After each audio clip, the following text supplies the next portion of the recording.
पणसच्या श्री महालक्ष्मी मातेने घातलेल्या अटीची ही कहाणी तुम्हाला माहिती आहे का? आणि जर नाही तर हा व्हिडिओ तुमच्यासाठी. तर नमस्कार मंडळी, मी विदर्भातील रेणुका आज तुम्हाला घेऊन जात आहे अकोट जवळील पणस या गावात. येथील महालक्ष्मी मातेच्या स्थापनेची कहाणी खूप वेगळी आहे.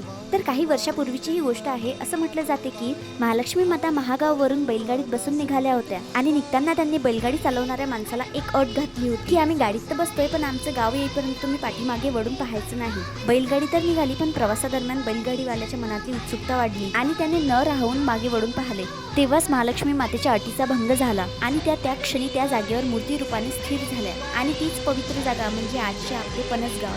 तर मंडळी, ही महालक्ष्मी मातेची खूप जागृत आणि पवित्र स्थान मानले जाते. इथे हजारो भक्त दर्शनासाठी येत असतात. तर मला तर महालक्ष्मी मातेच्या स्थापनेची ही कहाणी खूप रंजक वाटते.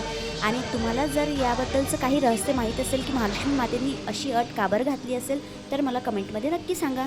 तर मंडळी, मला ही कहाणी इथं स्थानिक असलेल्या 2 आजींनी सांगितली आणि ते ऐकताना असं वाटत होतं जसं दोन्ही महालक्ष्मी माता येऊन स्वतः मला ही कहाणी सांगत आहेत. तर मंडळी, तुम्हाला माझा आजचा ब्लॉग कसा वाटला मला कमेंटमध्ये नक्की सांगा आणि तसेच लाईक, फॉलो, शेअर करायला पण विसरू नका.